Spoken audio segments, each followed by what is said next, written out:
Alright, so I mentioned I was paying a lot more attention to this liquidity void right here. And then I mentioned the body's closed right on the high right here. Break lower to this sell side into this daily wick down here. And then trade higher from there and attempt to trade up into this daily gap.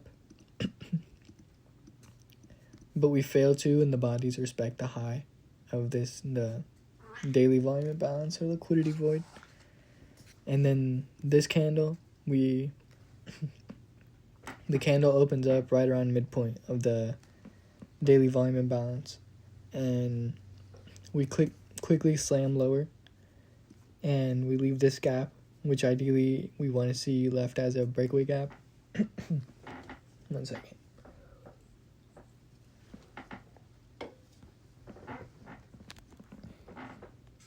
And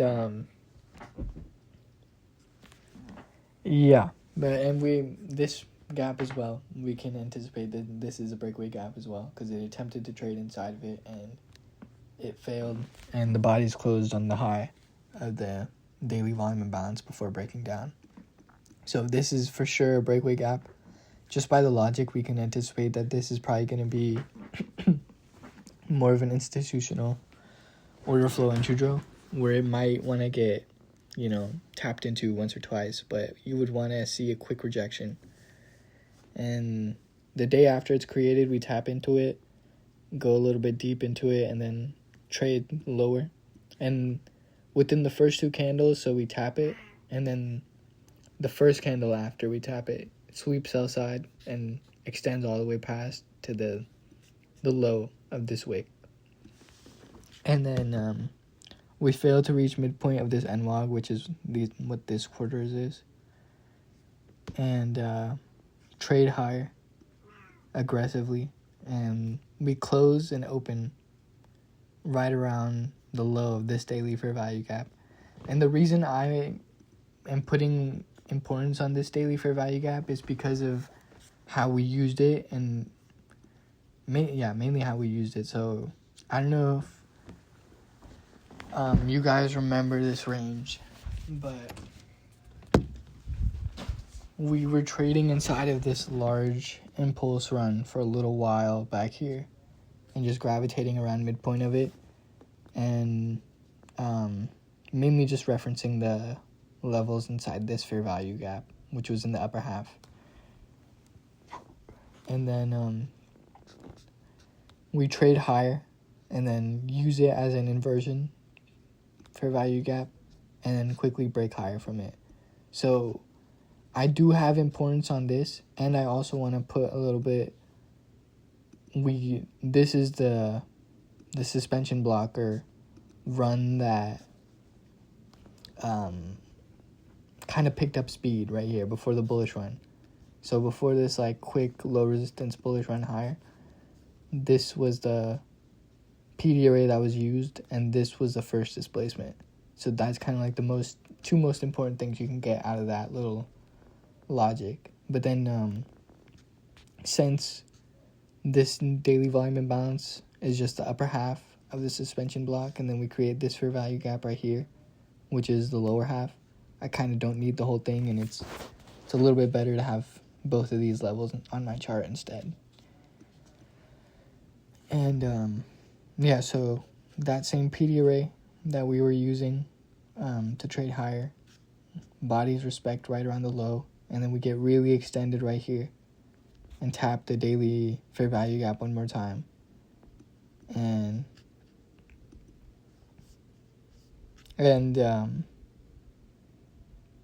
what's it called? So this daily wick, by the way, which we've been working around, so at first we tapped it, then tapped it again, then traded beneath it, and pretty much every single time we've entered it, we faced kind of a little bit of resistance.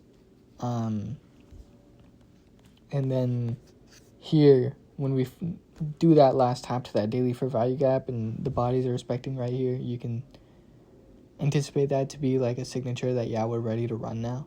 And if you have a signature like that where you can anticipate that it's willing to trade through whatever PD array it's been being kind of sensitive around. That's why I'd like to keep that on my chart as just like an inversion level. See how it uses levels on the way down.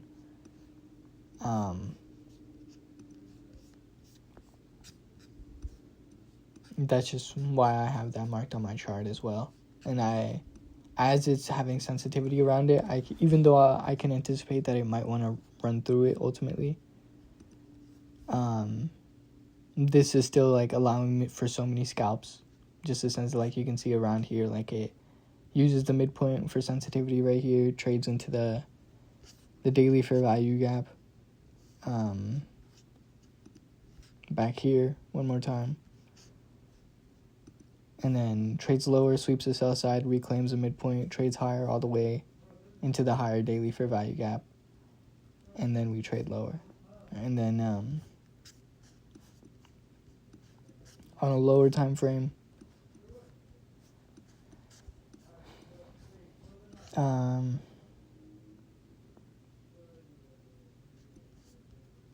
I mean, I feel like this is a relatively cleaner market maker sell.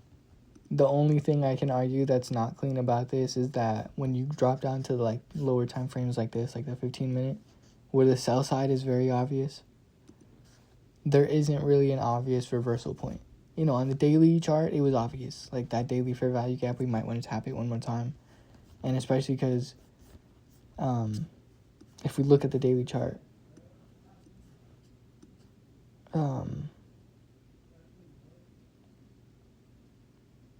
we just swept, my bad, I just lost my train of thought there, but we just swept this low and got extended and went all the way down to the low of this wick. And then it could have extended real far and went to the sell side.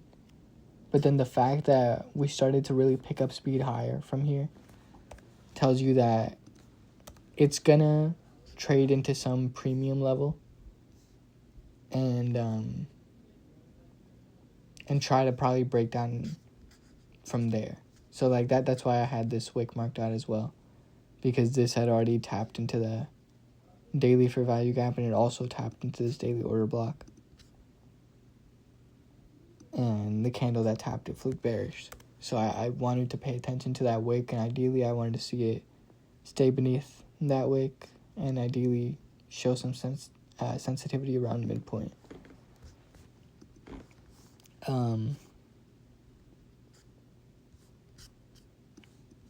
But yeah, as we're trading up into it, we use the lower quadrant here to break down in the short term. So whenever you're bullish, so in this case, like we're trading higher, so we're bullish, and you're anticipating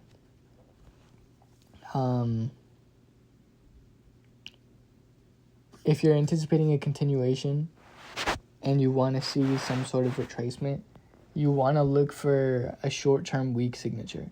So like in the short term, it was really weak that it only needed to use the lower quadrant of the daily wick right here to trade lower. It failed to reach midpoint. But that was just short-term weakness to make it trade into whatever discount PD array they wanted to reach into. So all that did, this whole signature, the whole reason for it was just to sweep out this sell side and get extended down into this fair value gap back here.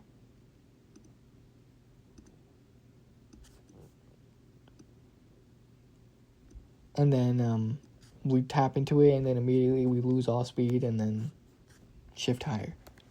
And then we sweep out that buy side.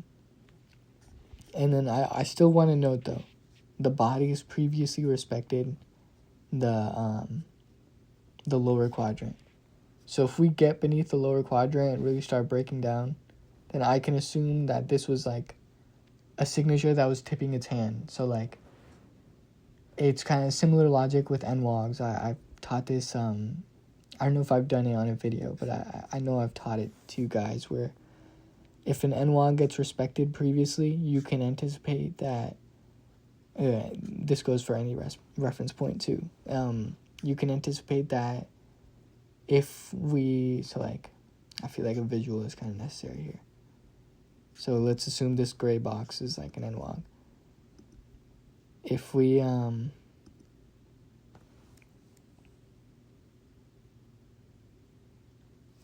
respect the low right here with the bodies, let's say, and then try to trade lower and fail, but then we trade higher into, let's say, the midpoint right here, and then we really start to break down, I can assume that this was just a signature that was telling me, yeah, after this buy side gets swept, then we're going to be bearish. Yeah, that's not like, you want to be careful about that, and you want to really see it break down after it gets beneath it. But yeah, because in this case, let me go to the 5 minute. In this case, we respect the lower quadrant and use it to trade lower in the short term. And then, oh, no problem, bro. I'll keep, Gavin's going to be right back, but I'm going to keep explaining.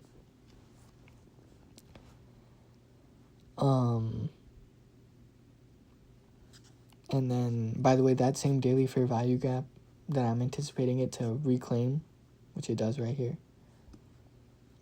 it's using it to trade higher. So whenever you're trading around a specific area and you notice that there's like important PD arrays around there, like even if it clogs up your chart like this, I feel like it's important to keep them on your chart and note the levels. You know what I'm saying? Because it can give you scalps pretty much. And it helps with reading the narrative, in my opinion. So like, if I have a high time frame PD array, and then it's using this like the 5 minute, trading beneath it, and then using a lower time frame fair value gap to trade lower from it, then I can use that as a narrative that, yeah, it's going to be weak, because it's using, or at least in the short term, it's going to be weak. In this case, it continued the weak signatures, but it doesn't always have to. But the fact that it's using a high time frame PD array on the lower time frame with the bodies, like this is only wicks inside of here, and then it's a quick snap from that fair value gap lower. So when you see something like that, that's an anticipation of short-term bearishness, or just a quick short-term narrative that you can take out of that. But back to the earlier point, the lower quadrant of that daily wick, we respect it right here, show that weak signature just to trade lower in the short term. And also, by the way, if you would want to take a scalp based off this, look around macros and stuff, or mid-hour, just because that's when you'll get the cleanest runs. And if a macro fails to run, then you kind of want to wait for it to end. And then either if it starts running after the macro ends, you can take it there, or you might need to wait for the next mid-hour or the next macro. But I keep going on a bit of a tangent, but the fact that it used this right here, and the bodies are kind of previously respecting, it's using this previous respect. When we break beneath here again, you want to see it be weak, and you can anticipate that this was just tipping its hand that it's ultimately going to be bearish. But right here, you see that it trades beneath it, and it fails to run lower just yet. Because what this is doing is just, it's making sure that all this buy side is swept out. It's kind of making all this jagged. So this smooth delivery up here. And it's, yeah, exactly. So it's just kind of shooting above there. And so you have to allow for it. Like, yeah, you can take scalps expecting it to break down. And you can even, like, hold on to a trade expecting it to break down. But you'll find situations like this where, you know, this is like a real nice trade. The bodies respect the daily fair value gap low. We fail to reach the upper quadrant, and then we start breaking lower. But then we reach that other daily fair value gap and trade higher. So that's kind of just a situation like we're in a small term seek and destroy. And they're putting it in this condition because they're building their short positions here.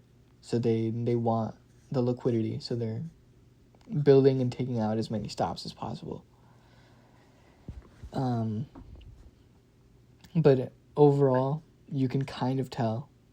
It's not as obvious, but you can tell that they're generally more focused on sweeping out the buy side and leaving the sell side. So like sweep out the buy side, sweep out the buy side, sweep out the buy side. And it is sweeping sell side, but it's still like leaving a lot lined up.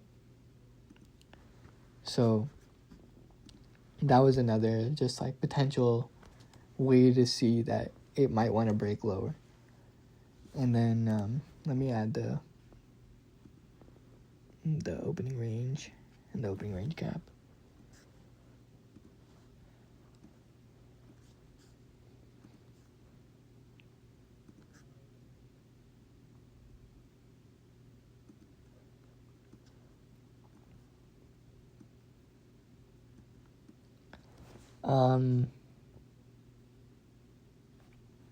I guess it wasn't too much with the opening range gap today. Like right here, it wasn't too clean how it respected, but you can see how the bodies try to respect midpoint here.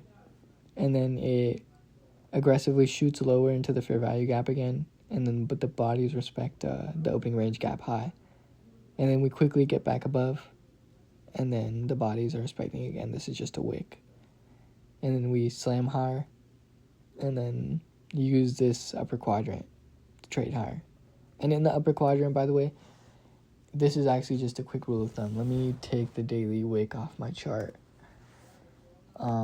If you have a range, so like technically it's this range.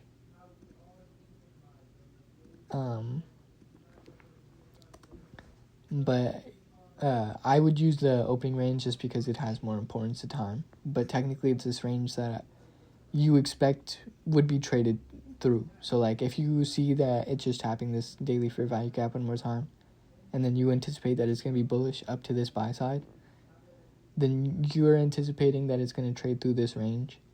And I'm just going to use the opening range for that because it aligns pretty well and it's a little bit more important in terms of time.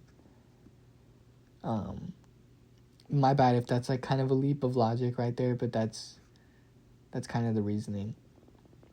But as soon as 10 o'clock, once that opening range gets created, we break down, use this midpoint to trade lower to the daily fair value gap one more time, and then quickly break higher. And then when you have a range that you expect to be traded through, it's most optimal that you see the 50% get respected pretty cleanly. So something like this. It wasn't like super clean, but it was pretty clean.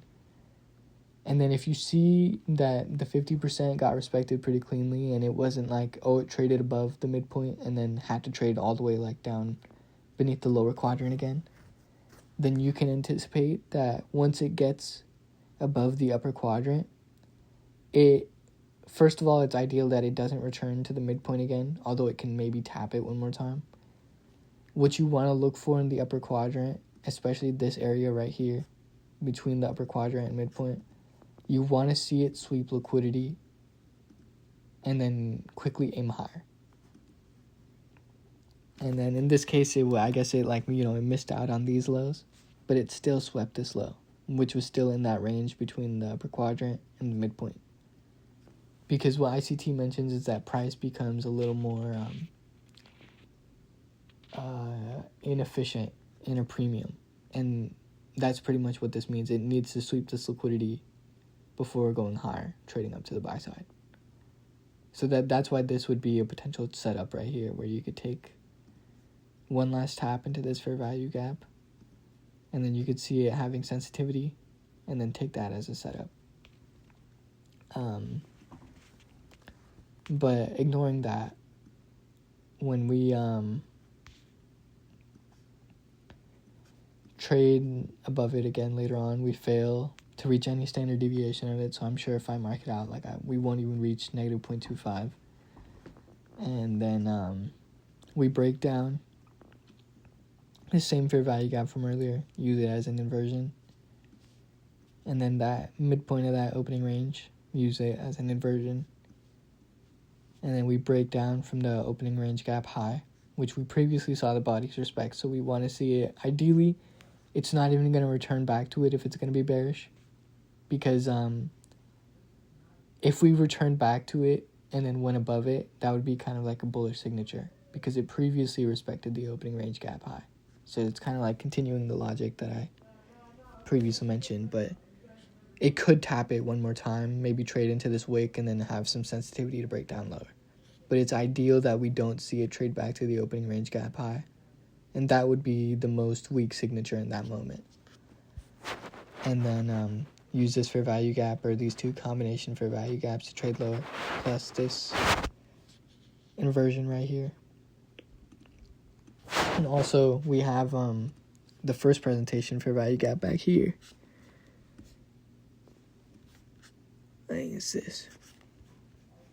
And the reason I wouldn't take this small one back here, this tiny one, is because first of all, it's smaller. And second of all, right behind it, it's like these like up and down bodies. So I have no interest in using this as like a fair value gap. I feel like using this follows the rules a little bit better. But this still gets used pretty cleanly. You know what I'm saying? So it's up to discretion. Yeah. And then this, what happened here actually as well. When we broke down from here, this broke down from the first presentation low. So optimally, this is actually a breakaway gap. And you can for sure, if you went short here, you could 100% put your stop above midpoint of first presentation and like be comfortable. You know, that's an easy setup. Because we have the opening range gap logic there as well. And then that's above midpoint of the opening range. Yeah. And then we break lower. Pretty much just slamming, using every fair value gap to trade lower at this point. And every reference point. We'll either fail to reach the reference point or we'll show a little bit of like resistance and then we'll end up just inversing it. Same with the lower quadrant. Is the upper quadrant. Is midpoint right here. So this is upper quadrant. Yeah. Upper quadrant gets respected, break down. And then right here, same thing with midpoint. And this is also like an NWOG or an NDOG high. And also that daily fair value gap reclaiming low right there. So it's kind of like three important points, and you've already got a market that's spooling. It's using every single PD array to trade lower, and it's using it pretty perfectly as well. Like it's not like I don't know, I feel like this is pretty clean the way it's doing this. Maybe I'm wrong though. And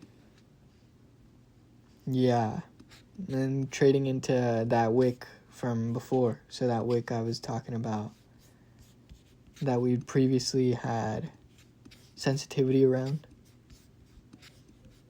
Every time we traded into it, we'd kind of be like sensitive, like bullishly, even though it's relatively we want to be bearish.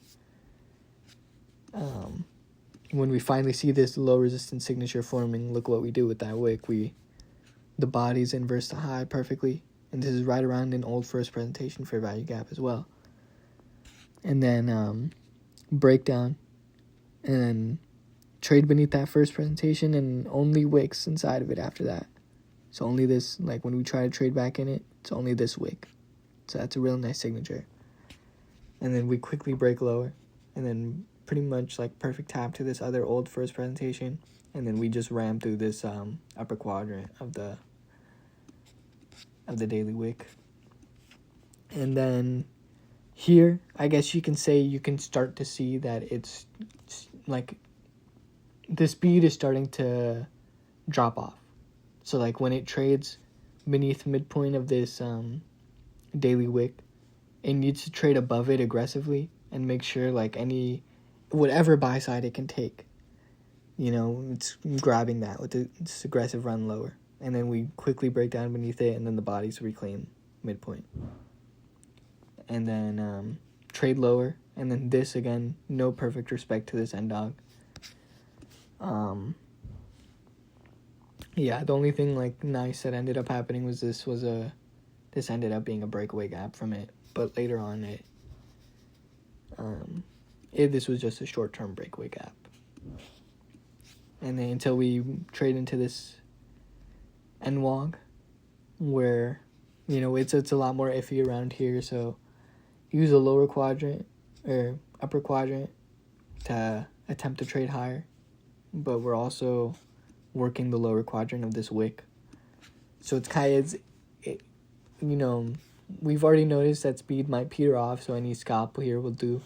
You don't really want to be too aggressive about adding on positions around this area. And then right here, we try to use that NWOG high to trade lower. And this is kind of like a perfect tap, so you really want to see it start to break down from this point. Oh, my bad. Were you going to say something?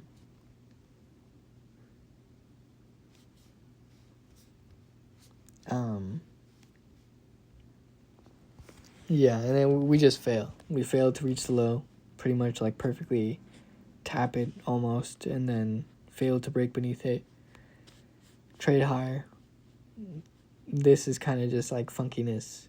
So it's trading higher, potentially convincing retail that it's going to be bullish, and then it slams lower, taking their stops without even needing to trade to the sell side, and then it creates a breakaway gap. And I'm not saying this would have been so difficult to try to find a setup here. And if you were trying to find a long and going for it, I probably would have gotten wrecked if I was trying to really go for a long here, because I wouldn't have been comfortable in assuming that this low wouldn't get swept in the moment. ICT probably would, you know what I'm saying, but I'm not there yet. And then we reclaim this upper quadrant right here of the NWOG, and then start to quickly trade higher, go all the way up to midpoint of that daily wick and fail to reach it. And what it does here is, so this rejection block, this 1 minute rejection block that tapped into where the bodies were respecting that, the midpoint taps into that pretty perfectly, and then we start to break lower. And then we start to see the signatures start to show up again, where the NWOG or the NDOG is being respected pretty nicely here. This is also the NWOG high. And the body's respecting the lower quadrant of the wick. And then right here again, the low of the wick. And then, I think I actually erased the other. I think this is the first presentation, but I erased. Oh no, this is just south side. I'm tweaking.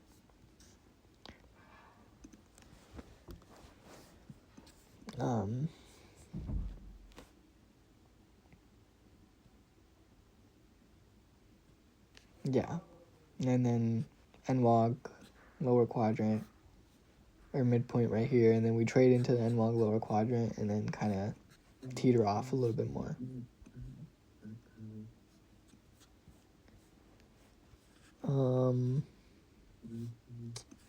I think that's all I really have to say, though.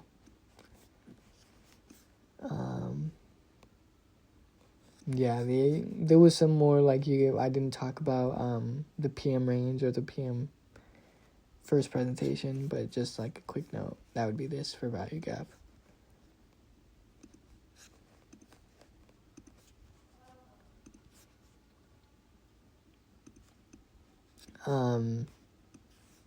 So I feel like if you just read the narrative pretty cleanly today and just stuck to your setups and didn't get too hasty, which I definitely I can see why you how you could have gotten caught up in an area like this or an area like this, or even up here.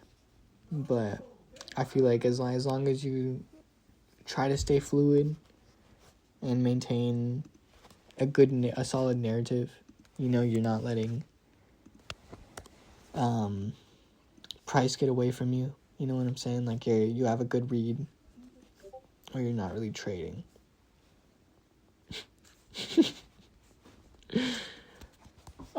Yeah. My bad if I was a little bit confusing today. It's been a minute. But thank you for pulling up, bro. Yeah, no problem, bro. Peace. I appreciate that, bro. No worries. See you, bro.